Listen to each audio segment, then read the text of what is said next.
Nah, ruddu di situ, kembalikan. Kepada siapa? Allah dan Rasulnya. Kenapa kau tidak kembali kepada ulil amri? Monggo ini direnungkan. Bahwa kita membuka pola pemikiran kita. Jadi kalau kita ada perselisihan dalam sebuah hukum, di dalam Al-Quran dan hadis tidak ada, baru kita berkiblat kepada ulama al-mujtahidun al-mu'tabarun. Tapi kalau masih ada dalam Al-Quran dan Al-Hadis, kita harus kembali Quran dan Hadis. Bahkan pun 4 madhab telah berikrar. Kalau toh kamu menemukan dalam Quran dan Hadis, tinggalkan hukum saya, tinggalkan pendapat saya. Panjenengan mau coba buku fikih mawon, mau ditinggalin itu. Jangan mengikuti pendapat saya. Kenapa? Mereka itu tahu bahwa kebenaran ada dalam Al-Quran dan Sunnah Rasul. Kenapa hukum berbeda? Di saat Imam Syafi'i tinggal di Irak, lalu tinggal di Mesir, di situ ada qaulul qadim dan qaulul jadid. Lalu sembotan.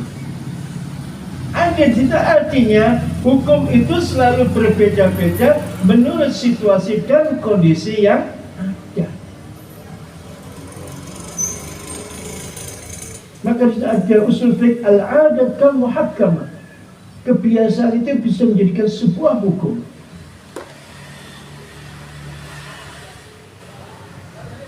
Lalu sembotan. Maka di situ kita ini harus luwes terhadap itu. Tapi kalau dalam Al-Quran dan Hadis sudah qat'i, tidak bisa dirubah. Tapi kalau qaul masih bisa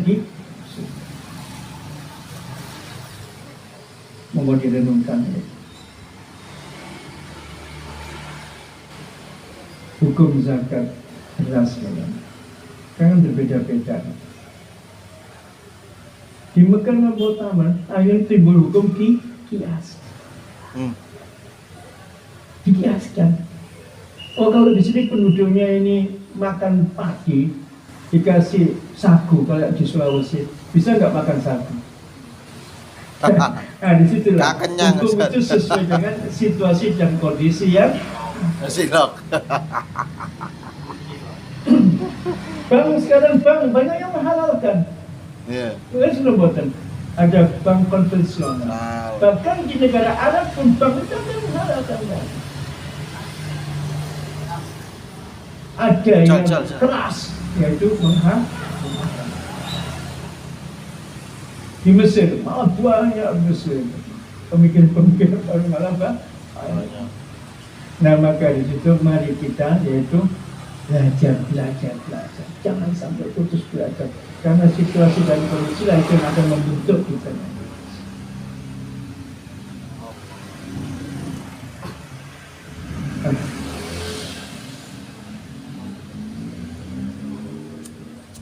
Maka kalau kita kadang-kadang kalau kita kembali kepada takdir Allah dan hadis yang saya ucapkan tadi itu,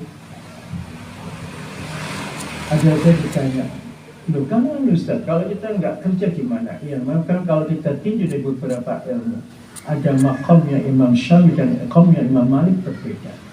Ada makam asbab, ada makam takdir. Kalau Anda belajar hikam, nanti ngaus hikam, dengarkan hikam.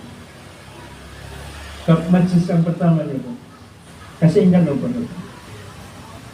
Irod, apa itu majlis? Yaitu makam asbab.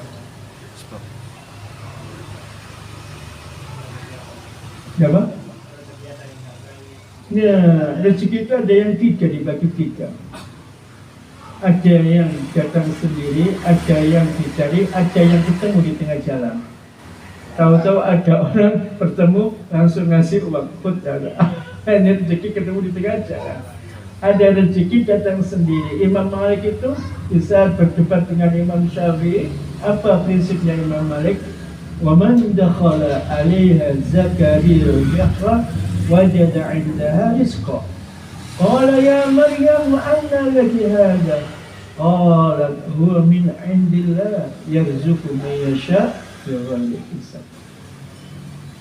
Zakaria masuk ke kamarnya Maryam, lihat, dia Maryam, dari mana ini semua makanan ada di kamar kamu? Apa jawabnya Maryam? Qalat huwa min indillah.